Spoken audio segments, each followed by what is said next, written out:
Sense. नमस्ते नमस्ते। प्रणाम सेंसे। प्रणाम प्रणाम प्रणाम सेंसे। प्रणाम प्रणाम। सब लोग आगे जल्दी। प्रणाम सिंह। प्रणाम प्रणाम प्रणाम। शुरू करें। Okay. Thank you sensei. Page number 128। Sensei इस सर्क से वापस से स्टार्ट कर देते हैं। थोड़े 6 श्लोक पढ़े थे कल, दोबारा से पढ़ लेते हैं। आज हमारा एक इंटरेस्टिंग बात था। हमारे एक ग्रुप गए थे एम्बेसडर से मिलने के लिए, तो मुझे बुलाए भाई आप भी आओ, तो मैंने कहा चलो चलते हैं। हाँ। तो वहां जाने के बाद इन लोग कह रहे हैं कि हम लोग एक जगन्नाथ कल्चरल सेंटर बनाना चाहते हैं, है कि नहीं? जापान में एक्चुअली क्या है कि हमने बात किया है जाने से पहले, हमने एक जगन्नाथ मंदिर बनाएंगे। हमारा प्लान क्या था, जगन्नाथ मंदिर बनाने के लिए। अच्छा। और इन लोगों को शर्मिंदा आ रहे हैं कि शर्म आ रहे हैं कि कैसे मंदिर कैसे बनेंगे, है कि नहीं? तो इसलिए वहां जाके कहते हैं कि वहां पे जगन्नाथ कल्चरल सेंटर बनाएंगे, ठीक है ना? हाँ। तो मैंने कहा कि ये क्या अभी क्या कांग्रेस गवर्नमेंट चल रहा है कि इंडिया में, हिंदुस्तान में? तो बोले यार आप ऐसा क्यों बोल रहे हैं? मैंने कहा कि यहाँ हमारे देश में अभी कांग्रेस गवर्नमेंट का चल रहा है, तो अभी लोगों को डर लग रहा है मंदिर बनाने के लिए, है कि नहीं? कि तुम अपना पैसा, है कि नहीं, खुद का पैसा खुद बना रहे हैं, मंदिर बना रहे हैं, इतना शर्म क्यों आ रहा है मंदिर बोलने के लिए, है कि नहीं? थोड़ा मैंने तो आज गुस्सा हो गया। मैंने क्या यार तुम लोग, है कि नहीं, तो ऐसा मंदिर कहने के लिए तो शर्म आता है, तो मुझे बुलाया क्यों फिर तुम, है कि नहीं? तो नेक्स्ट टाइम सीधा बोलो मंदिर बना रहे हैं तो फिर हम आएंगे, नहीं तो फिर हम नहीं आएंगे, है कि नहीं? आज इससे बात चल रहा था। बोलो यदि नरसिम्हानंद की जाए। लोगों को कहने का जितना डर लग रहा है कि हम मंदिर बना रहे हैं, तो हम पैसा तो गवर्नमेंट से नहीं मांग रहे हैं, लेकिन खुद का पैसा दे के मंदिर बना रहे हैं, और इतने डरते क्यों उसको, है कि नहीं?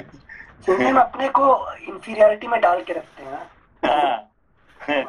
नहीं, अभी भी कांग्रेस का जो है वो ये है कि सेकुलर। हाँ, कीड़ा है सबसे। ठीक है। मतलब मंदिर जापान में बनेगा।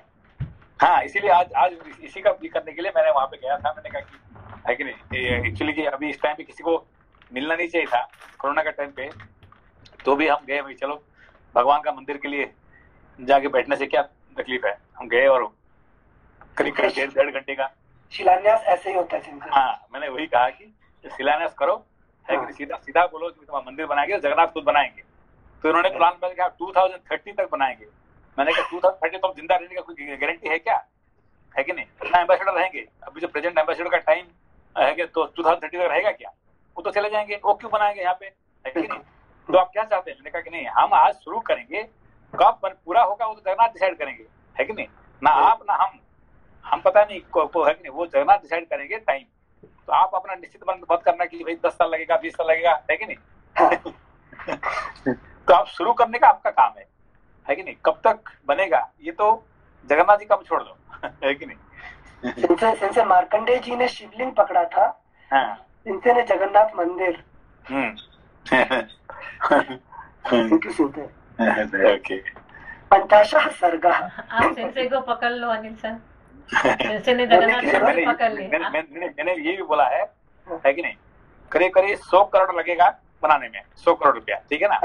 तो 100 करोड़ में हमने कहा कि 51 करोड़ हम अकेला दे देंगे, और तुम सब मिलके 49 करोड़ इकट्ठी करो। है कि नहीं? तो बोला कहा, मैंने कहा तुम चिंता मत करो, है कि नहीं, हमारे राइट हैंड लेफ्ट हैंड हमारे पास ऐसे है कि नहीं? तो उनको पता नहीं है, गंगा जी में खड़े हो जाओ संकल्प से, है कि नहीं? मैंने कहा कि ठीक है, आप सब लोग मिलके तुम 49 करो और हम अकेला 51 करेंगे, है कि नहीं? ये हम गारंटी दे रहे हैं हमको। तो फिर उनको ये आ गया, होश आ गया। जैसे तुरंत बाहर आए होंगे गाड़ी चेक करने, सिंसे कौन सी गाड़ी से आए हैं। Thank you. ऐसी बात चल रहा था, मिस किया यानी जाना चाहिए। Thank you. ठीक है। 50 सर्गः। श्री राम आदि का मिथिला गमन, राजा जनक द्वारा विश्वामित्र का सत्कार तथा उनका श्री राम और लक्ष्मण के विषय में जिज्ञासा करना एवं परिचय पाना। तदनंतर लक्ष्मण सहित श्री राम विश्वामित्र जी को आगे करके महर्षि गौतम के आश्रम में ईशान कोण की ओर चले और मिथिला नरेश के यज्ञ मंडप में जा पहुंचे। वहां लक्ष्मण सहित श्री राम ने मुनि श्रेष्ठ विश्वामित्र से कहा, महाभाग, महात्मा जनक के यज्ञ का समारोह तो बड़ा सुंदर दिखाई दे रहा है। यहाँ नाना देशों के निवासी सहस्रों ब्राह्मण जुटे हुए हैं, जो वेदों के स्वाध्याय से शोभा पा रहे हैं। ऋषियों के बाड़े सैकड़ों छकड़ों से भरे दिखाई दे रहे हैं।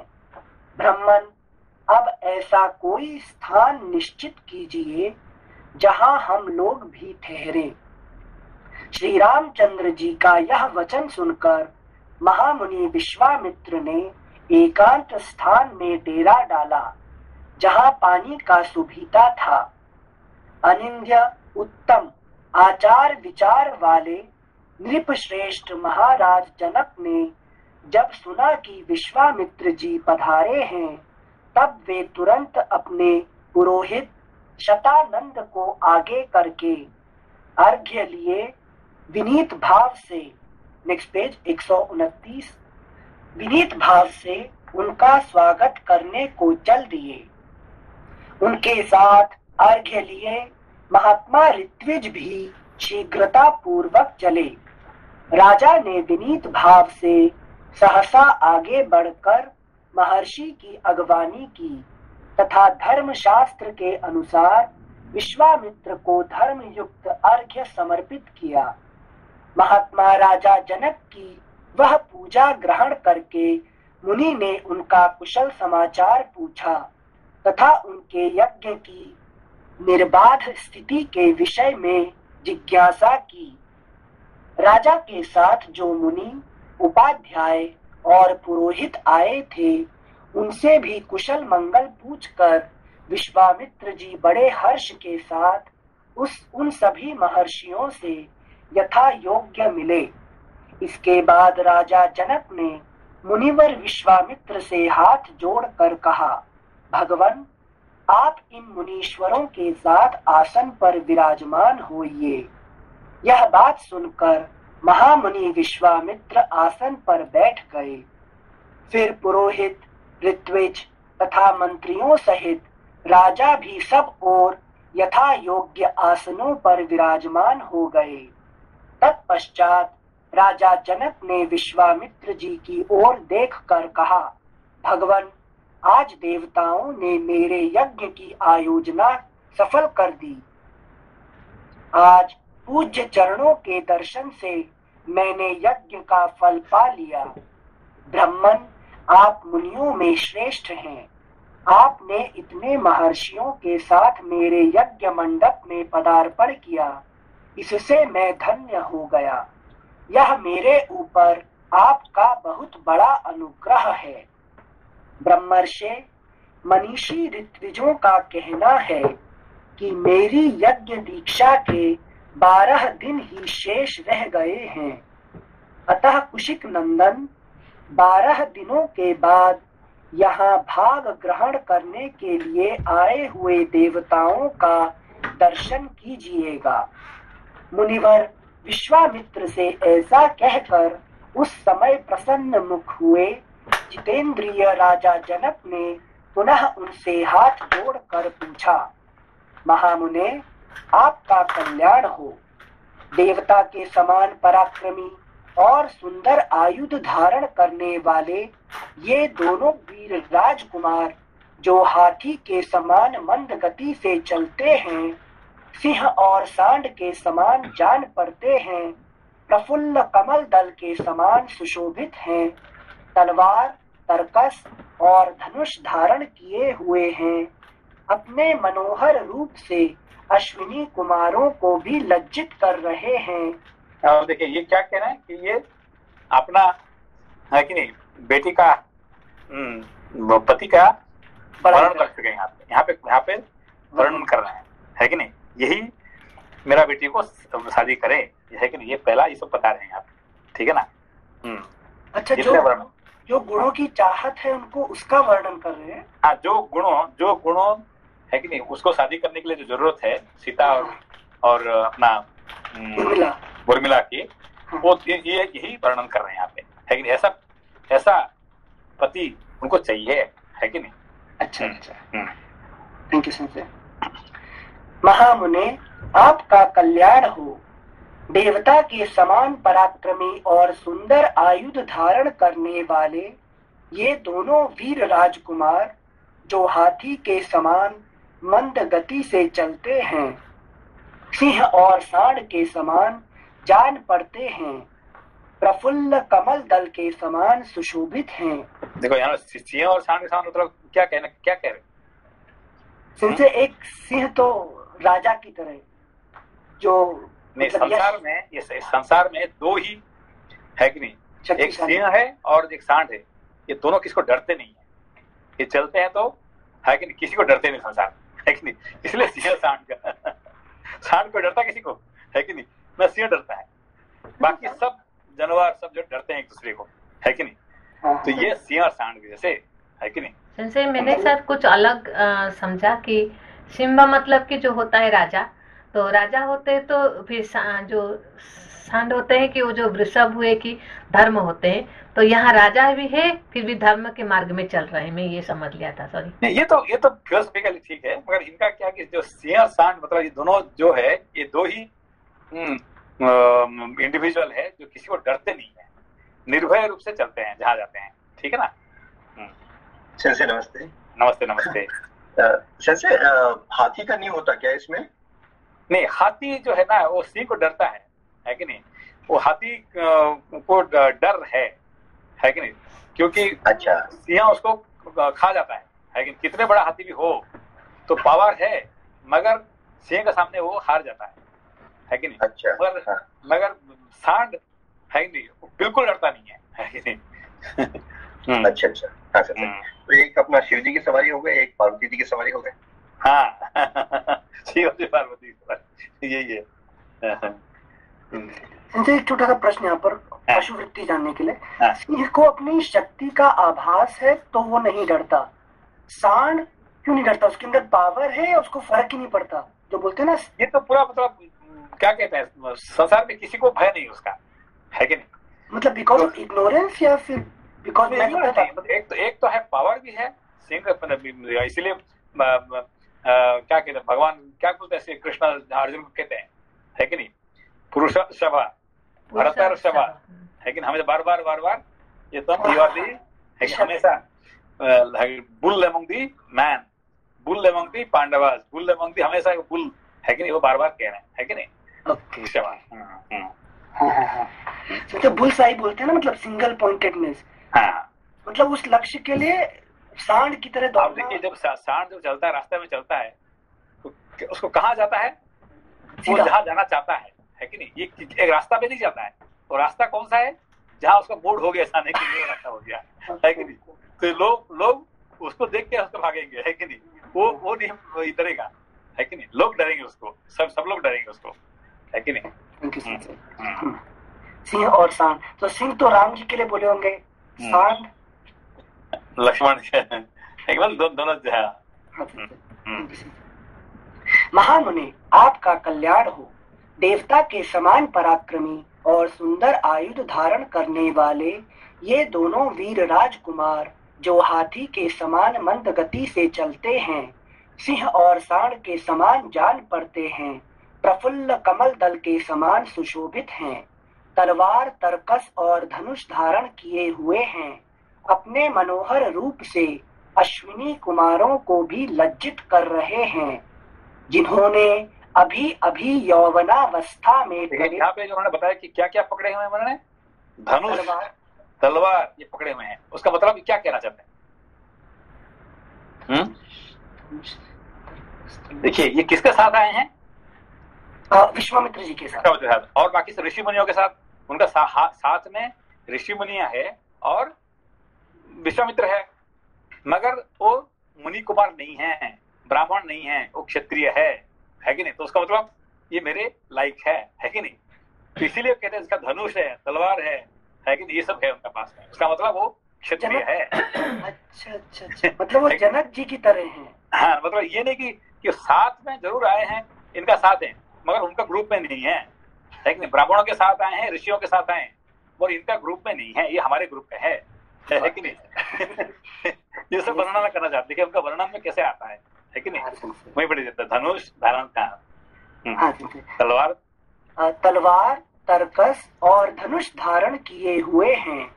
अपने मनोहर रूप से अश्विनी कुमारों को भी लज्जित कर रहे हैं। सबसे सुंदर कौन है? अश्विनी कुमार, है कि नहीं।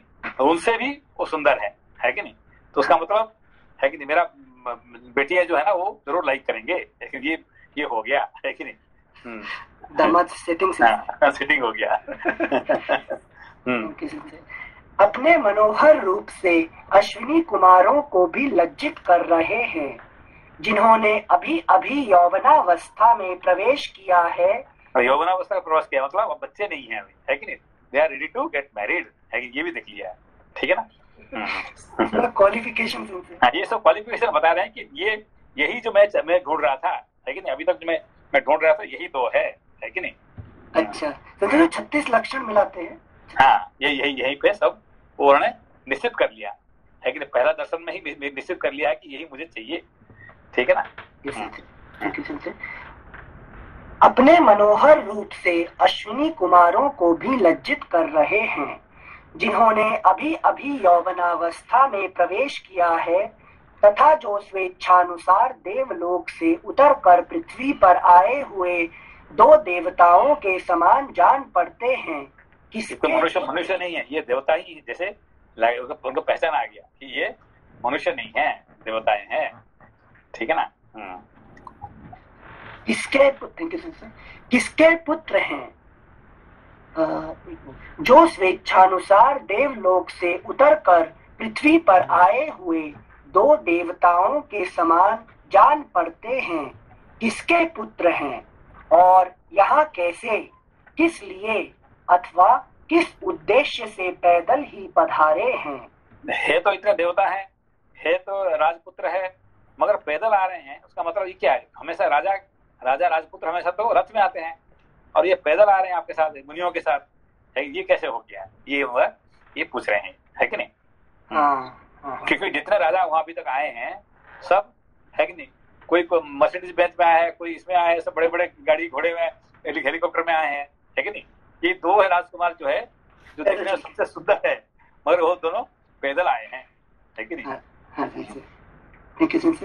जैसे चंद्रमा और सूर्य आकाश की शोभा बढ़ाते हैं, उसी प्रकार ये अपनी उपस्थिति से इस देश को विभूषित कर रहे हैं। ये दोनों एक दूसरे से बहुत मिलते जुलते हैं। इनके शरीर की ऊंचाई, संकेत और चेष्टाएं प्रायः एक सी हैं। मैं इन दोनों काक पक्षधारी वीरों का परिचय एवं वृत्तांत यथार्थ रूप से सुनना चाहता हूँ। महात्मा जनक का यह प्रश्न सुनकर अमित आत्मबल से संपन्न विश्वामित्र जी ने कहा, राजन, ये दोनों महाराज दशरथ के पुत्र हैं। नमस्ते संजय। नमस्ते। ऐसे ये कौन सी क्वालिटी है काक पक्षधारी वाली? ये जो उनका जो पीछे जो है, ये क्या कहते हैं, एरो है ना, एरो, उसमें जो लगे होते हैं काक पक्ष, अच्छा। वो ज्यादा स्पीड से वो जाता है, वो जिसका पंख लगा रहता है, जो पंख लगा रहता है। संजय, एक चीज और पूछनी थी कि ये विश्वामित्र जी को पहले से पता था क्या? मतलब क्योंकि जहां तक वो लेकर आए थे दोनों को, तो अपने यज्ञ की रक्षा के लिए लाए थे उस समय। तो आगे जाने का उनका पहले से निर्धारित था, या फिर वो उन्होंने बाद में? नहीं, वो ब्रह्मर्षि, वो है कौन है? ब्रह्मर्षि है कि नहीं। ब्रह्मर्षि को सब कुछ पता रहता है कि नहीं, आगे पीछे सब पता है, क्या होने वाला पता है कि नहीं। कि अहल्या का उद्धार होगा, है कि नहीं, उनका बेटा को मिलेंगे, है कि नहीं, वो जरूर पूछेगा, है कि नहीं। और ये इनका शादी होगा, ये सब कुछ पता है, और इनके द्वारा ही होगा, ये भी पता है कि नहीं। ये दशरथ नहीं कर सकते हैं, वशिष्ठ जी नहीं कर सकते हैं, ये इनको ही करना पड़ेगा ये काम, ठीक है ना। ये विश्वामित्र जी ही कभी, क्योंकि विश्व का मित्र है वो, है कि नहीं। उनके सिवा कौन करेगा फिर काम, है कि नहीं? हाँ, विश्व के मित्र हैं। विश्व के मित्र है कि नहीं? Thank you Singh. Next page 130 श्लोक संख्या 24।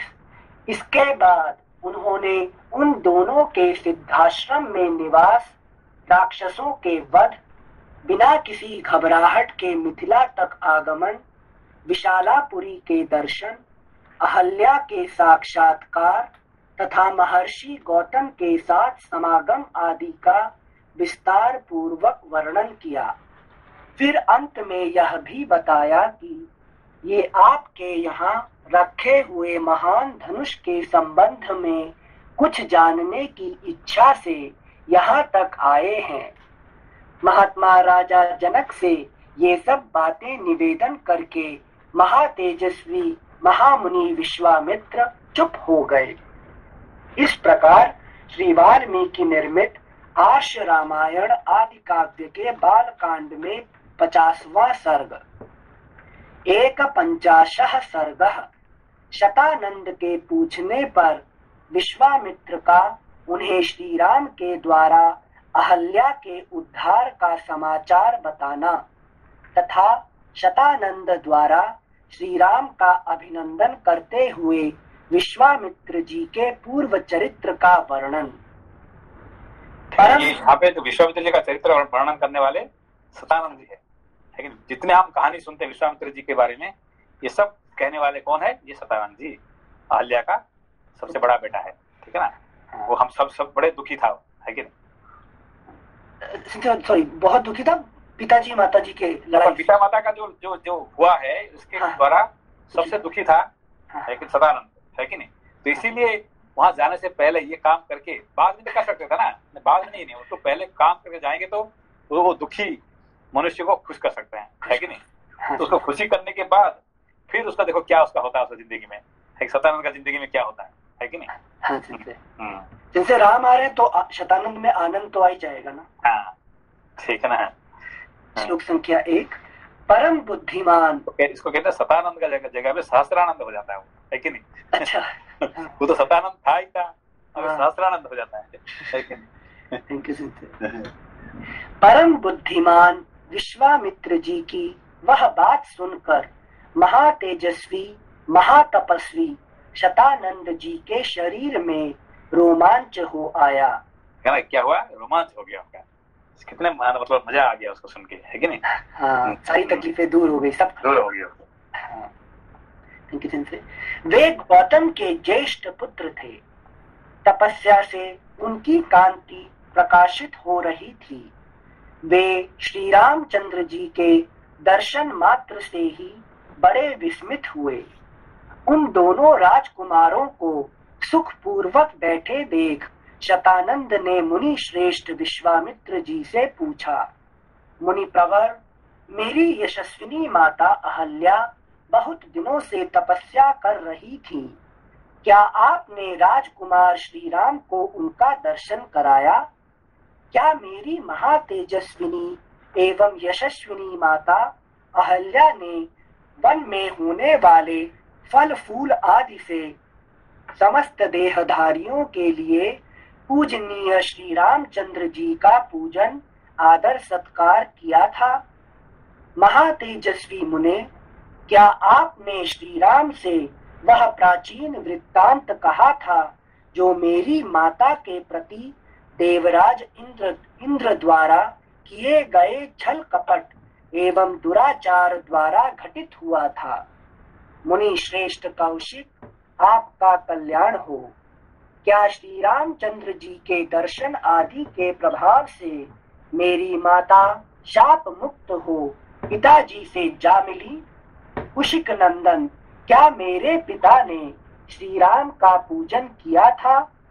क्या उन महात्मा की पूजा ग्रहण करके ये महातेजस्वी श्री राम यहाँ पधारे हैं? विश्वामित्र जी, क्या यहाँ आकर मेरे माता पिता द्वारा सम्मानित हुए श्री राम ने मेरे पूज्य पिता का शांत चित्त से अभिवादन किया था? शतानंद का यह प्रश्न सुनकर बोलने की कला जानने वाले महामुनि विश्वामित्र ने बातचीत करने में कुशल शतानंद को इस प्रकार उत्तर दिया। मुनि श्रेष्ठ, मैंने कुछ उठा नहीं रखा है।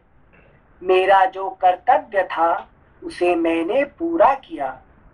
लेकिन क्या कि मैंने मेरा जो कर्तव्य था, क्योंकि मेरा नाम विश्वामित्र है, विश्व का मित्र होने से जो कर्तव्य मेरा था मैं कर लिया, है कि नहीं? क्या है जो मैंने कुछ उठा नहीं रखा है, मतलब छोड़ा नहीं, काम छोड़ा नहीं। हाँ, जो छोड़ा, जो मेरा जो कर्तव्य है मैं जितने मेरा कर्तव्य है मैं कर लिया है। मुनि श्रेष्ठ, मैंने कुछ उठा नहीं रखा है। मेरा जो कर्तव्य था उसे मैंने पूरा किया। महर्षि गौतम से उनकी पत्नी अहल्या उसी प्रकार जा मिली हैं जैसे भृगुवंशी जमदग्नि से रेणुका मिली है। तो क्या एग्जाम्पल दे रहे हैं? अरे वाह।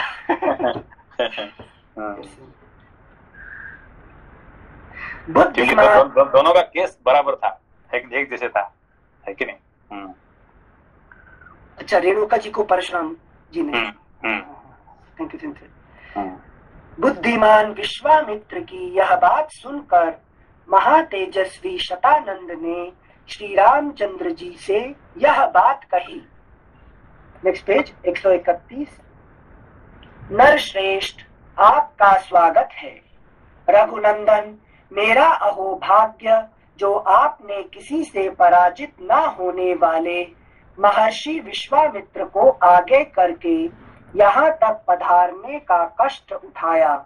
देखिए ये क्या दोबारा पढ़िए इसको। नर श्रेष्ठ, आपका स्वागत है। रघुनंदन, मेरा अहोभाग्य जो आपने किसी से पराजित न होने वाले महर्षि विश्वामित्र को आगे करके यहाँ तक पधारने का कष्ट उठाया। समझ में आया आपको ये बात? इनसे वो जानते हैं विश्वामित्र जी तो हायर है ही, लेकिन राम जी उनसे भी बहुत हायर हैं। उन्होंने विश्वामित्र जी को आगे करके उनके साथ ये नहीं कह रहे हैं, ये नहीं कह रहे कि राम जी हायर है। ये तो दोबारा पढ़िए इसको। ये ना गुरु गोविंद दोनों खड़े लागू पाए, गुरु या शिष्य। श्लोक संख्या 12 से पढ़ते हैं। बुद्धिमान विश्वामित्र की यह बात सुनकर महातेजस्वी शतानंद ने श्री रामचंद्र जी से यह बात कही। श्लोक संख्या 13। देखो अचानक उन्होंने बदल दिया, किसको कह रहे हैं वो? रामचंद्र जी कह रहे हैं, है कि नहीं? अभी विश्वामित्र से जो कुछ कह दिया, है कि नहीं? और शुरू किया उनका कहानी, है कि रामचंद्र को पढ़ा रहे हैं पाठ, है कि नहीं? अभी Shatanand is teaching to Ram, है कि नहीं? ये देखिए उनका अभी शुरू हो रहा है उनका पढ़ाई, है कि नहीं? लंबा पढ़ाई से, है कि नहीं? सबसे लंबा पढ़ाई पढ़ाते हैं कौन? शतानंद जी राम जी को पढ़ाते हैं पाठ। अरे वाह, थैंक यू सर। श्लोक संख्या 13। नर श्रेष्ठ, आपका स्वागत है। रघुनंदन, मेरा अहोभाग्य जो आपने किसी से पराजित न होने वाले महर्षि विश्वामित्र को आगे करके यहाँ तक पधारने का कष्ट उठाया। समझ में आया ये बात को? नहीं सिंसे बाप, ये समझाइए। ये देखिए कि आप ये मत सोचिए कि विश्वामित्र जो आपको बुला के लेके आए हैं क्या तपोवन में राक्षस है, ये है, आप उनको हेल्प करो, ये मत सोचो कि आपका हेल्प उनको चाहिए था। वो किसी को पराजित नहीं होने वाले हैं। विश्वामित्र ऐसे व्यक्ति है संसार में, इसको पराजित करने वाला कोई नहीं है कि नहीं? तो आप यहाँ आने के बाद उनका फायदा हो गया, ये मत सोचिए, है कि नहीं? ये अभी कह रहे हैं, है कि नहीं? तो मगर आप उनको आगे लेके अभी जो आप कहें आपका भला हो गया दुनिया में, है कि नहीं? आपका नाम हो गया, है कि नहीं? ये विश्वामित्र जी का कृपा है, ये कह रहे हैं यहाँ पे, है कि नहीं? अच्छा। दोबारा पढ़िए फिर। नरश्रेष्ठ, आपका स्वागत है। रघुनंदन, मेरा अहोभाग्य जो आपने किसी से पराजित न होने वाले महर्षि विश्वामित्र को आगे करके यहाँ तक पधारने का कष्ट उठाया। लेकिन आपने जरूर मेरा माता का उद्धार किसने किया? आपने तो जरूर आपने किया है, मगर ये विश्वामित्र नहीं होते हैं तो ये होता है क्या काम? नहीं होने वाला था, है कि नहीं? आपको वहां तक पहुंचाना, उनको परिचय देना, ये करना, ये सब काम किसने करवाया? ये सब विश्वामित्र जी ने किया है कि नहीं? तो इसके लिए मैं उनको धन्यवाद देता हूँ, है कि नहीं? थैंक यू सिंह, पूरा उल्टा समझ रहे थे। Thank you Singh. श्लोक संख्या 14। महर्षि विश्वामित्र के कर्म अचिंत्य हैं। यहाँ शुरू हो रहे हैं वहां से, है कि नहीं? महर्षि विश्वामित्र थे, उनका जो कर्म है अचिंत्य है। ये तपस्या से ब्रह्मर्षि पद को प्राप्त हुए हैं। मतलब ये ब्रह्मा का बेटा हो के ब्रह्मर्षि बनने में तो बहुत आसानी है कि नहीं? मगर ये किसका बेटा बन के ब्रह्मर्षि नहीं बने, अपना तपस्या से बने हुए हैं। ये संसार में एक ही उदाहरण है कि नहीं? और किसी का उदाहरण नहीं है कि नहीं? इस विश्व में है कि ब्रह्मा का बेटा है कि नहीं? कोई करोड़पति का बेटा करोड़पति बन जाता तो वो तो बड़ी बात नहीं है कि नहीं? अपना पावर से, है कि नहीं, एक करोड़पति बनना है, ये एग्जाम्पल है कि नहीं? महर्षि विश्वामित्र के कर्म अचिंत्य हैं। ये तपस्या से ब्रह्मर्षि पद को प्राप्त हुए हैं। इनकी कांति असीम है और ये महातेजस्वी हैं। मैं इनको जानता हूँ। ये जगत के परम आश्रय हितैषी हैं। लेकिन मैं जानता हूँ, क्या जानता हूँ? ये जगत की परम आश्रय है, हितैषी है कि नहीं? जगत की, है कि नहीं? इसलिए इसका नाम विश्वामित्र है। श्री राम, इस पृथ्वी पर आपसे बढ़कर धन्याति धन्य पुरुष दूसरा कोई नहीं है। नहीं, क्योंकि नहीं जुड़े होते। Next sentence very important. आप बड़े हुए हैं, क्यों बड़े हुए हैं? कि आपके साथ ये है। देखिए कैसे कह रहे हैं, है कि नहीं? वाक्पटुता ना, वाक्पटुता। नहीं, राम आप बड़े हैं किसी पर, क्योंकि आपके साथ विश्वामित्र है। श्री राम, इस पृथ्वी पर आपसे बढ़कर धन्याति धन्य पुरुष दूसरा कोई नहीं है, क्योंकि कुशिक नंदन विश्वामित्र आपके रक्षक हैं। लेकिन नहीं, मतलब बोल दिया ना कि आप बड़े इसीलिए है कि विश्वामित्र आपका रक्षक है कि नहीं? जिन्होंने बड़ी भारी तपस्या की है। मैं महात्मा कौशिक के बल और स्वरूप का यथार्थ वर्णन करता हूँ। आप ध्यान देकर मुझसे यह सब सुनिए। कोई पूछा था कि उनको कोई पूछा था? ये राम जी नहीं बीन पूछे उनको, जो इनको स्पीच देना शुरू कर दी, है कि नहीं? जैसे ये चीज बताइए थोड़ा। मतलब जैसे गौ का बछड़े को देखते दूध बहने लगता है, यहाँ पर राम जी ने कोई प्रश्न नहीं किया है, कोई संविधा नहीं आई है, तो अचानक यहाँ पर इन्होंने क्या है कि देखिए, ये राम जी का गुण नहीं गा रहे हैं, कि राम जी को नहीं कह रहे हैं, क्योंकि उन्होंने जो इतने दुखी थे इतने सालों से, है कि नहीं? इतने सालों से दुखी थे, उनका दुख इन्होंने दूर कर दिया, है कि नहीं? इसका जब दुख दूर हो गया है, उनको इतने खुशी हो गया है, रोमांच हो गया कि आज कुछ तो कहना चाहते हैं ना वो, है कि नहीं? तो उनका मुंह से निकल नहीं आना है। ये तो राम जी को तो बहाना बना रहे हैं, है कि नहीं? ये गुण गा रहे हैं विश्वामित्र जी को, है कि नहीं? तो ये बस राम जी को, है कि नहीं, जस्ट ही यूजिंग यू, देखिए। Thank you. श्लोक संख्या 16। मैं महात्मा कौशिक के बल और स्वरूप का यथार्थ वर्णन करता हूँ। आप ध्यान देकर मुझसे यह सब सुनिए। ये विश्वामित्र पहले एक धर्मात्मा राजा थे। उन्होंने शत्रुओं के दमन पूर्वक दीर्घ काल तक राज्य किया था। ये धर्मज्ञ और विद्वान होने के साथ ही प्रजा वर्ग के हित साधन में तत्पर रहते थे। प्राचीन काल में कुश नाम से प्रसिद्ध एक राजा हो गए हैं। वे प्रजापति के पुत्र थे। कुश के बलवान पुत्र का नाम कुशनाभ हुआ। वह बड़ा ही धर्मात्मा था। कुशनाभ के पुत्र गाधी नाम से विख्यात थे। उन्हीं गाधी के महातेजस्वी पुत्र ये महामुनि विश्वामित्र हैं। महातेजस्वी राजा विश्वामित्र ने कई हजार वर्षों तक इस पृथ्वी का पालन तथा राज्य का शासन किया। एक समय की बात है, महातेजस्वी राजा विश्वामित्र सेना एकत्र करके एक अक्षौहिणी सेना के साथ पृथ्वी पर विचरने लगे।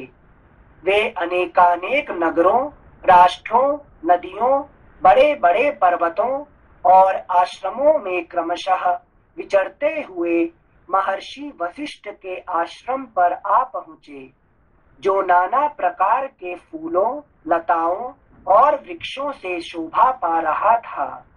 नाना प्रकार के मृग, वन्य पशु वहां सब ओर फैले हुए थे तथा सिद्ध और चारण उस आश्रम में निवास करते थे। देवता, दानव, गंधर्व और किन्नर उसकी शोभा बढ़ाते थे। शांत मृग वहां भरे रहते थे। बहुत से ब्राह्मणों, ब्रह्मर्षियों और देवर्षियों के समुदाय उसका सेवन करते थे। तपस्या से सिद्ध हुए अग्नि के समान तेजस्वी महात्मा तथा ब्रह्मा के समान महामहिम महात्मा सदा उस आश्रम में भरे रहते थे। उनमें से कोई जल पीकर रहता था तो कोई हवा पीकर, कितने ही महात्मा फल मूल खाकर अथवा सूखे पत्ते चबा कर रहते थे। राग आदि दोषों को जीतकर मन और इंद्रियों पर काबू रखने वाले बहुत से ऋषि जप होम में लगे रहते थे। वालखिल्य मुनिगण तथा अन्यान्य वैखानस महात्मा सब ओर से उस आश्रम की शोभा बढ़ाते थे। इन सब विशेषताओं के कारण महर्षि वशिष्ठ का वह आश्रम दूसरे ब्रह्मलोक के समान जान पड़ता था। क्या वर्णन कर रहे हैं? ब्रह्मलोक के समान है कि नहीं? तो वशिष्ठ जी तो बाय डिफॉल्ट ब्रह्मर्षि जी के पुत्र उसलिए ना। इन सब विशेषताओं के कारण महर्षि वशिष्ठ का वह आश्रम दूसरे ब्रह्मलोक के समान जान पड़ता था। विजयी वीरों में श्रेष्ठ महाबली विश्वामित्र ने उसका दर्शन किया। इस प्रकार श्री वाल्मीकि निर्मित आर्ष रामायण आदि काव्य के बाल कांड में 51वां सर्ग वहाँ का कहानी शुरू होता है कि नहीं?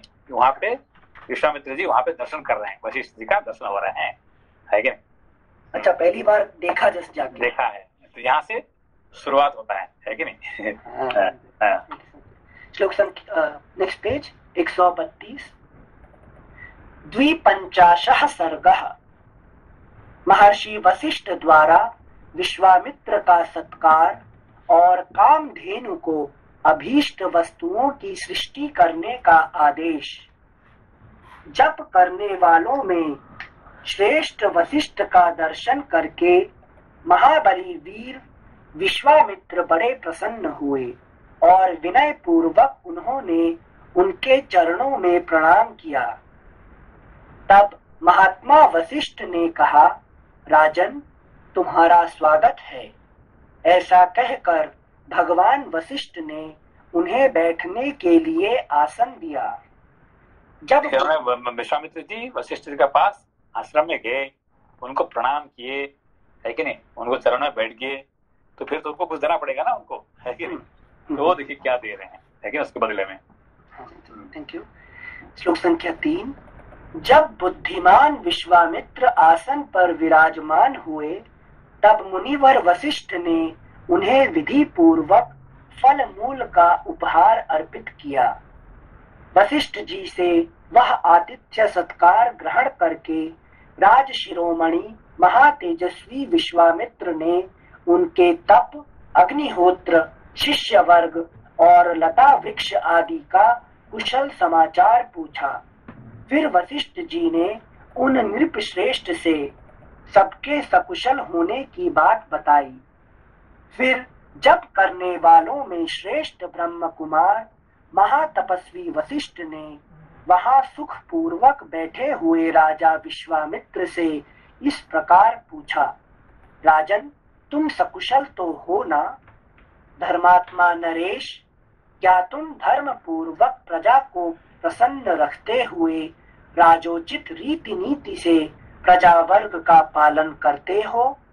शत्रुसूदन, क्या तुमने अपने भृत्यों का अच्छी तरह भरण पोषण किया है? क्या वे तुम्हारी आज्ञा के अधीन रहते हैं? क्या तुमने समस्त शत्रुओं पर विजय पा ली है? शत्रुओं को संताप देने वाले पुरुष सिंह निष्पाप नरेश, क्या तुम्हारी सेना, कोश, मित्र वर्ग तथा पुत्र पौत्र आदि सब सकुशल हैं? तब महातेजस्वी राजा विश्वामित्र ने विनयशील महर्षि वशिष्ठ को उत्तर दिया, हाँ भगवान, मेरे यहाँ सर्वत्र कुशल है। तत्पश्चात वे दोनों धर्मात्मा पुरुष बड़ी प्रसन्नता के साथ बहुत देर तक परस्पर वार्तालाप करते रहे। उस समय एक का दूसरे के साथ बड़ा प्रेम हो गया। रघुनंदन, बातचीत करने के पश्चात भगवान वशिष्ठ ने विश्वामित्र से हंसते हुए से इस प्रकार कहा, महाबली नरेश, तुम्हारा प्रभाव क्या है? उनको हंसते हुए, है कि नहीं? ये क्या हंसते हुए क्यों कहा? मतलब वो इक्वल, जैसे राजा और मैं बराबर हो गया, ऐसा नॉर्मल कॉन्वर्सेशन। एक ब्रह्मर्षि बिना कारण से कभी हंसते भी नहीं है, ठीक है ना? तो हंस रहे मतलब यहाँ पे उनको कुछ शिक्षा उन्होंने देना शुरू किए हैं, है कि नहीं? तो उनको जानते नहीं है, उनको शिक्षा दे रहे हैं। किसको? विश्वामित्र जी को। हाँ, विश्वामित्र को शिक्षा दे रहे हैं, ये उनको अनजान में उनको दे रहे हैं, है कि नहीं? अच्छा। इसलिए वहां हंसते हुए ये कह रहे हैं, मजाक से, ठीक है ना? अच्छा। Thank you Sanjay. मतलब ये आपने जो भी एक सेंटेंस बोला, ब्रह्मर्षि मजाक में हंसते भी नहीं है। कोई बिना कारण से, हाँ। बिना स्पेशल मजाक नहीं करते हैं, हंसते नहीं है कि नहीं? अच्छा। तो कुछ तो कारण उसका है, तो क्या कारण से वो हंस रहे हैं ब्रह्मर्षि इनको, है कि नहीं? समझ मत को? ये इम्पोर्टेंट पॉइंट है कि नहीं? कि हम उनको शिक्षा देंगे, इनको क्या, उनका ये उद्देश्य क्या है कि ये राजा है, मगर इनके द्वारा हम गायत्री मंत्र को लेके आएंगे संसार में, है कि नहीं? है कि नहीं? ये राजा है, आज क्या कर रहे हैं? एक छोटा राजा बना के, है कि नहीं, कुछ एक अक्षरणी लोगों को ये कर रहे हैं, एक छोटा राज्य को सेवा करते हैं, ये छोटा ये बना हुआ है कि नहीं? पर ये आगे क्या बनने वाला है? ये ब्रह्मर्षि बनेगा, और ये क्या करेगा? गायत्री मंत्र को लेके आया इस धरती पे, है कि नहीं? ये काम मैं करवाऊं उनसे, है कि नहीं? इसीलिए हंस रहे हैं अभी, है कि नहीं? Thank you Sanjay. हम लोग खुश होते हैं 3 ईयर और 5 ईयर प्लान बना के, हाँ। 100 ईयर प्लान बना रहे हैं ऑलरेडी। 100 नहीं है तो, है कि नहीं? जन्म उनको शिक्षा उनका आ गया उनका, है कि नहीं? तो यही यहाँ से शुरुआत होता है, ये इसलिए हंस रहे हैं, है कि नहीं? Thank you Sanjay. श्लोक संख्या 12। रघुनंदन, बातचीत करने के पश्चात भगवान वशिष्ठ ने विश्वामित्र से हंसते हुए से इस प्रकार कहा, महाबली नरेश, तुम्हारा प्रभाव असीम है। मैं तुम्हारा और तुम्हारी इस सेना का यथा योग्य आतिथ्य सत्कार करना चाहता हूँ। तुम मेरे इस अनुरोध को स्वीकार करो। लेकिन वहां दिखाना चाहते हैं कि एक ब्रह्मर्षि क्या होता है कि नहीं? तो इसीलिए तुम्हारा सबका मैं आतिथ्य सत्कार करना चाहता हूँ और तुम इसको स्वीकार करो, है कि नहीं? इससे मतलब वशिष्ठ जी ने सीट डाला है सारा, नहीं? इनको इसीलिए तो हंस रहे हैं। क्यों हंस रहे हैं? कि इनको हम कैसे उसको शिक्षा देंगे, उसको जेलस करा के, है कि नहीं? वो जेलस का उनको, है कि नहीं, वो बीज बोते हैं, ठीक है ना? श्लोक संख्या 13। महाबली नरेश, तुम्हारा प्रभाव असीम है।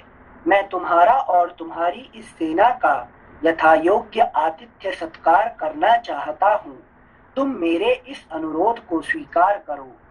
राजन, तुम अतिथियों में श्रेष्ठ हो, इसलिए यत्न पूर्वक तुम्हारा सत्कार करना मेरा कर्तव्य है।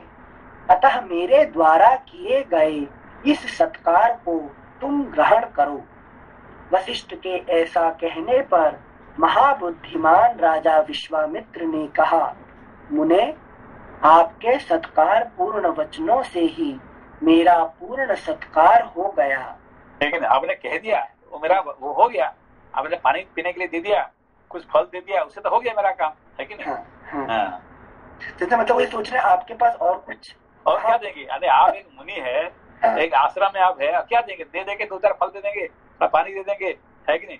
पर इतना ही तो देंगे, और क्या देंगे? है कि नहीं? आप नहीं जानते, हम लोग तो पहले से रहने वाले, है कि नहीं? राजा है, आप क्या देंगे हम राजा को, है कि नहीं? ये हमको कहना है हमको। जिनसे यही घटना आपके साथ आज घटी है, पैलेस में गए थे, 51 करोड़ मैं देता हूँ, नया विश्वामित्र पैदा करके आए जिनसे। नहीं, यही बात है एक्चुअली। श्लोक संख्या 15। वशिष्ठ के ऐसा कहने पर महाबुद्धिमान राजा विश्वामित्र ने कहा, मुने, आपके सत्कार पूर्ण वचनों से ही मेरा पूर्ण सत्कार हो गया। भगवान, आपके आश्रम पर जो विद्यमान हैं, उन फल मूल, पाद्य और आचमनीय आदि वस्तुओं से मेरा भली भांति आदर सत्कार हुआ है। अपने फलों को दे दिया, उससे मेरा हो गया काम, है कि नहीं? सबसे बढ़कर जो, नेक्स्ट पेज 133, सबसे बढ़कर जो आपका दर्शन हुआ, इसी से मेरी पूजा हो गई। महाज्ञानी महर्षि, आप सर्वथा मेरे पूजनीय हैं, तो भी आपने मेरा भली भांति पूजन किया। आपको नमस्कार है। अब मैं यहाँ से जाऊंगा। आप मैत्री पूर्ण दृष्टि से मेरी ओर देखिए। ऐसा कहते हुए राजा विश्वामित्र से उदार चेता धर्मात्मा वशिष्ठ ने निमंत्रण स्वीकार करने के लिए बारंबार आग्रह किया। तब गाधी नंदन विश्वामित्र ने उन्हें उत्तर देते हुए कहा, बहुत अच्छा, मुझे आपकी आज्ञा स्वीकार है। मुनिप्रवर, आप मेरे पूज्य हैं। आपकी जैसी रुचि हो, आपको जो प्रिय लगे वही हो। राजा के ऐसा कहने पर जप करने वालों में श्रेष्ठ मुनिवर वशिष्ठ बड़े प्रसन्न हुए। उन्होंने अपनी उस चित्तकबरी होम धेनु को बुलाया, जिसके पाप अथवा मैल धुल गए थे। वह काम धेनु थी। श्लोक संख्या 20 फिर से पढ़ने पर, राजा के ऐसा कहने पर जप करने वालों में श्रेष्ठ मुनिवर वशिष्ठ बड़े प्रसन्न हुए। उन्होंने अपनी उस चित्कबरी होम धेनु को बुलाया, जिसके पाप अथवा मैल धुल गए थे। वह काम धेनु थी। उसे बुलाकर ऋषि ने कहा, शबले, शीघ्र आओ, आओ और मेरी यह बात सुनो। मैंने सेना सहित इन राजर्षि का महाराजाओं के योग्य उत्तम भोजन आदि के द्वारा आतिथ्य सत्कार करने का निश्चय किया है। तुम मेरे इस मनोरथ को सफल करो। षडरस भोजनों में से जिसको जो जो पसंद हो, उसके लिए वह सब प्रस्तुत कर दो। दिव्य काम धेनो, आज मेरे कहने से इन अतिथियों के लिए अभीष्ट वस्तुओं की वर्षा करो। शबले, सरस पदार्थ, अन्न, पान, लेह, चटनी आदि और चोष्य, चूसने की वस्तु से युक्त भांति भांति के अन्नों की ढेरी लगा दो। सभी आवश्यक वस्तुओं की सृष्टि कर दो। शीघ्रता करो, विलंब ना होने पावे। इस प्रकार। सोनाली जी है क्या? सोनाली जी जी सेंसेई। ये सबला कौन है? सेंसेई कामधेनु का नाम है ना? तो फिर वो कैसे दे दे? एक गाय कैसे दे देंगे सब वो इतने खाना पीना सब? हम भी यही सोच रहे थे सेंसेई, मतलब बहुत सालों से यही सोच रहे थे कि गाय कैसे दे सकती है ये चीज। नहीं, गाय दूध दे देगी तो ठीक है, दूध से जो मिलेगा ठीक है। उनको जो जैसे खाना चाहिए उसको खाना खिला दो, है कि नहीं? और फिर वो सैनिक ये कर लेता है, युद्ध कर लेता है। ये कैसे होता है? ये गाय कैसे करेगी सब? हाँ सेंसेई, ये उनका सिद्धि है। वो उनका क्या है? सिद्धि। एक ब्रह्मर्षि का सिद्धि ऐसे होता है कि कुछ भी करने के लिए उनका पास बल होता है। अच्छा, ठीक है ना? जी, हाँ, जी, ये सिद्धि है। ठीक, अच्छा, ओके। हाँ, सिद्धि का नाम सिर्फ सबला, सबला, सबला, बला मतलब बल, तो सब बल के सहित। अच्छा है कि नहीं? जो पावर, सबसे बड़ा पावर क्या, कौन सा पावर है? ये ब्रह्म पावा है कि नहीं, है कि ये क्षत्रिय से बल के ब्रह्म बल जो है बड़ा होता है, इसको कहते हैं सबला, है कि नहीं, इसको कहते हैं सिद्धि। ये वशिष्ठ का सिद्धि है, ठीक है ना। थैंक यू सिंचे कहीं श्लोक है ब्रह्म बलम। हाँ, यहाँ यही आगे आएगा, इसमें आएगा, इसी में आएगा, वही सदानंद जी कहेंगे, है कि नहीं। थैंक यू सिंचे। इस प्रकार श्री वाल्मीकि निर्मित आर्ष रामायण आदि काव्य के बाल कांड में 52वां सर्ग 53 सर्ग कामधेनु की सहायता से उत्तम अन्नपान द्वारा सेना सहित तृप्त हुए विश्वामित्र का वशिष्ठ से उनकी कामधेनु को मांगना और उनका देने से अस्वीकार करना। शत्रुसूदन महर्षि वशिष्ठ के ऐसा कहने पर चितकबरे रंग की उस कामधेनु ने जिसकी जैसी इच्छा थी उसके लिए वैसी ही सामग्री जुटा दी। ईख, मधु, लावा, नैरेय, श्रेष्ठ आसव, पानक रस आदि नाना प्रकार के बहुमूल्य भक्ष्य पदार्थ प्रस्तुत कर दिए। गरम गरम भात के पर्वत के सदृश ढेर लग गए। मिष्ठान्न, खीर और दाल भी तैयार हो गई। दूध, दही और घी की तो नहरें बह चली। भांति भांति के सुस्वादु रस, खांडव तथा नाना प्रकार के भोजनों से भरी हुई चांदी की सहस्रों थालियां सज गईं। श्री राम महर्षि वशिष्ठ ने विश्वामित्र जी की सारी सेना के लोगों को भली भांति तृप्त किया। उस सेना में बहुत से हृष्ट पुष्ट सैनिक थे। उन सबको वह दिव्य भोजन पाकर बड़ा संतोष हुआ। राजर्षि विश्वामित्र भी उस समय अंतःपुर की रानियों, ब्राह्मणों और पुरोहितों के साथ बहुत ही हृष्ट पुष्ट हो गए। Next page 134। जिंदगी में जो खाना नहीं खाए थे अभी तक, यहाँ मिल गया सबको, है कि नहीं। 134 पेज। अमात्य, मंत्री और भृत्यों सहित पूजित हो वे बहुत प्रसन्न हुए और वशिष्ठ जी से इस प्रकार बोले, ब्राह्मण, आप स्वयं मेरे पूजनीय हैं, तो भी आपने मेरा पूजन किया, भली भांति स्वागत सत्कार किया। बातचीत करने में कुशल महर्षि, अब मैं एक बात कहता हूँ, उसे सुनिए। भगवान, आप मुझसे 1,00,000 गौएं लेकर यह चितकबरी गाय मुझे दे दीजिए। यहाँ पे जो उन्होंने जो बीज बोए थे उसका फल अभी हुआ है कि नहीं। भगवान, आप मुझसे 1,00,000 गौएं लेकर यह चितकबरी गाय मुझे दे दीजिए, क्योंकि यह गौ रत्न रूप है और रत्न लेने का अधिकारी राजा होता है। ब्राह्मण, मेरे इस कथन पर ध्यान देकर मुझे यह शबला गौ दे दीजिए, क्योंकि यह धर्मतः मेरी ही वस्तु है। विश्वामित्र के ऐसा कहने पर धर्मात्मा मुनिवर भगवान वशिष्ठ राजा को उत्तर देते हुए बोले, शत्रुओं का दमन करने वाले नरेश्वर, मैं 1,00,000 या 100 करोड़ अथवा चांदी के ढेर लेकर भी बदले में इस शबला गौ को नहीं दूंगा। यह मेरे पास से अलग होने योग्य नहीं है। जैसे मनस्वी पुरुष की अक्षय कीर्ति कभी उससे अलग नहीं रह सकती, उसी प्रकार यह सदा मेरे साथ संबंध रखने वाली शबला गौ मुझसे पृथक नहीं रह सकती। मेरा हव्य कव्य और जीवन निर्वाह इसी पर निर्भर है।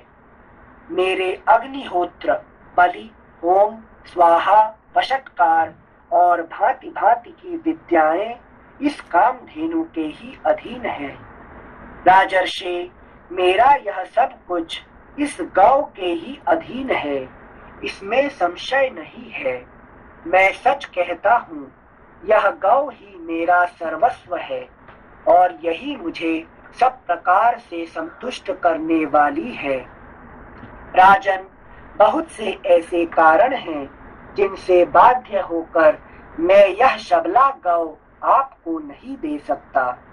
वशिष्ठ जी के ऐसा कहने पर बोलने में कुशल विश्वामित्र अत्यंत क्रोध पूर्वक इस प्रकार बोले, मुने, मैं आपको 14,000 ऐसे हाथी दे रहा हूँ जिनके कसने वाले रस्ते, गले के आभूषण और अंकुश भी सोने के बने होंगे और उन सब से वे हाथी विभूषित होंगे।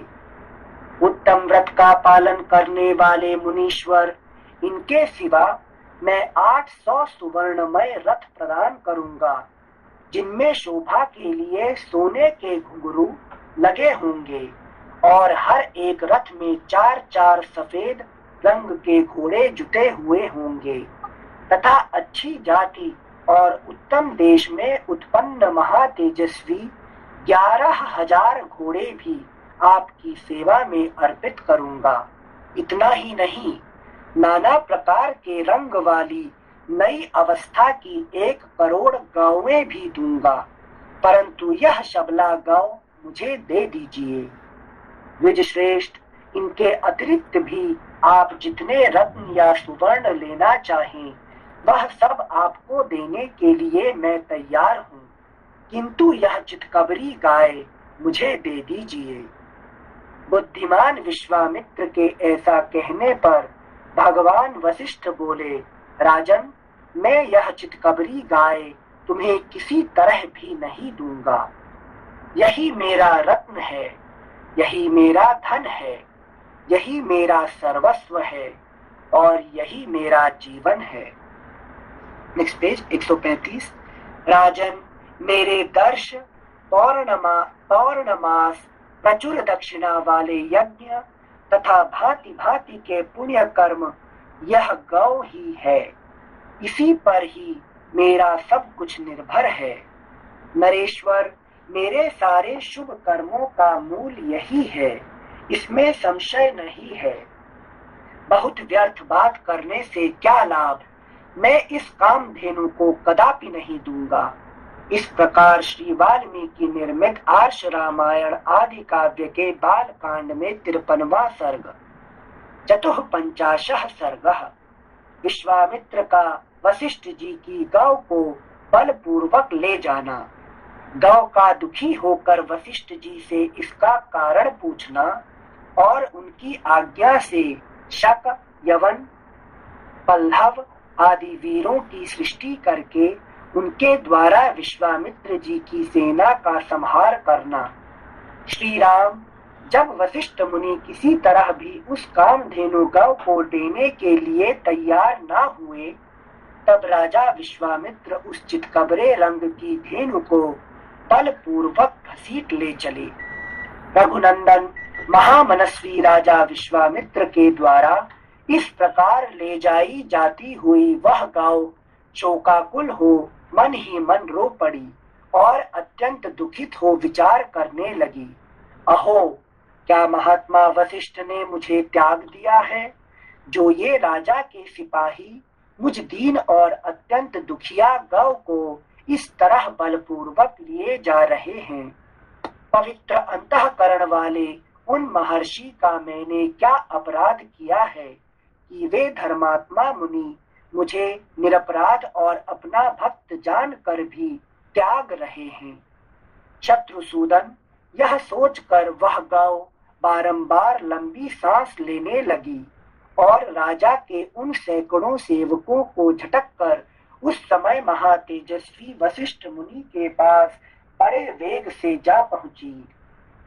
वह शबला गौ वायु के समान वेग से उन महात्मा के चरणों के समीप गई और उनके सामने खड़ी हो मेघ के समान गंभीर स्वर से रोती चीत्कार करती हुई उनसे इस प्रकार बोली, भगवन ब्रह्म कुमार, क्या आपने मुझे त्याग दिया, जो ये राजा के सैनिक मुझे आपके पास से दूर लिए जा रहे हैं। उसके ऐसा कहने पर ब्रह्मर्षि वशिष्ठ शोक से संतप्त हृदय वाली दुखिया बहन के समान उस गौ से इस प्रकार बोले, शबले, मैं तुम्हारा त्याग नहीं करता, तुमने मेरा कोई अपराध नहीं किया है। ये महाबली राजा अपने बल से मतवाले होकर तुमको मुझसे छीन कर ले जा रहे हैं। मेरा बल इनके सामने नहीं है, मेरा बल इनके समान नहीं है। विशेषतः आजकल ये राजा के पद पर प्रतिष्ठित हैं। राजा क्षत्रिय तथा इस पृथ्वी के पालक होने के कारण ये बलवान हैं। इनके पास हाथी, घोड़े और रथों से भरी हुई यह अक्षौहिणी सेना है, जिसमें हाथियों के हौदों पर लगे हुए ध्वज सब ओर फहरा रहे हैं। इस सेना के कारण भी ये मुझसे प्रबल हैं। वशिष्ठ जी के ऐसा कहने पर बातचीत के मर्म को समझने वाली, नेक्स्ट पेज 136, बातचीत के मर्म को समझने वाली उस कामधेनु ने उन अनुपम तेजस्वी ब्रह्मर्षि से यह विनय युक्त बात कही। ब्राह्मण क्षत्रिय का बल कोई बल नहीं है। ब्राह्मण ही क्षत्रिय आदि से अधिक बलवान होते हैं। ब्राह्मण का बल दिव्य है, वह क्षत्रिय बल से अधिक प्रबल होता है। ये शुरू हुआ यहाँ से है कि यहाँ से शुरू हुआ है और बाद में आएगा है कि नहीं, उसका जो मेन आएगा, ठीक है ना। अच्छा, ठीक है, ये आता है इसमें से। Thank you. आपका बल अप्रमेय है। महापराक्रमी विश्वामित्र आपसे अधिक बलवान नहीं है। आपका तेज दुर्धर्ष है।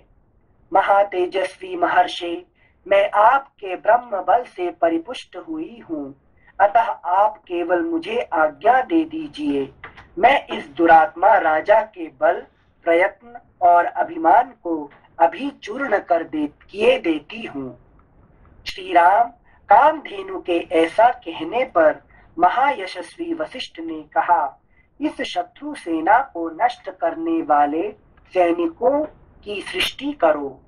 राजकुमार, उनका वह आदेश सुनकर उस गौ ने उस समय वैसा ही किया। उसके हुंकार करते ही सैकड़ों पल्लव जाति के वीर पैदा हो गए। वे सब विश्वामित्र के देखते देखते उनकी सारी सेना का नाश करने लगे। इससे राजा विश्वामित्र को बड़ा क्रोध हुआ। वे रोष से आंखें फाड़ फाड़ कर देखने लगे। उन्होंने छोटे बड़े कई तरह के अस्त्रों का प्रयोग करके उन पल्लवों का संहार कर डाला। विश्वामित्र द्वारा उन सैकड़ों पल्लवों को पीड़ित एवं नष्ट हुआ देख उस समय उस शबला गौ ने पुनः यवन मिश्रित शक जाति के भयंकर वीरों को उत्पन्न किया। यवन मिश्रित शकों से वहां की सारी पृथ्वी भर गई। वे वीर महापराक्रमी और तेजस्वी थे। उनके शरीर की कांति सुवर्ण तथा केसर के समान थी। वे सुनहरे वस्त्रों से अपने शरीर को ढके हुए थे। उन्होंने हाथों में तीखे खड्ग और पट्टिश ले रखे थे। प्रज्वलित अग्नि के समान उद्भासित होने वाले उन वीरों ने विश्वामित्र की सारी सेना को भस्म करना आरंभ किया। तब महातेजस्वी विश्वामित्र ने उन पर बहुत से अस्त्र छोड़े। उन अस्त्रों की चोट खाकर वे यवन, काम्बोज और बर्बर जाति के योद्धा व्याकुल हो उठे। इस प्रकार श्री वाल्मीकि निर्मित आर्ष रामायण आदि काव्य के बालकांड में 54वां सर्ग। ठीक है, ओके, प्रणाम प्रणाम, नमस्ते, नमस्कार नमस्कार नमस्कार नमस्कार नमस्कार।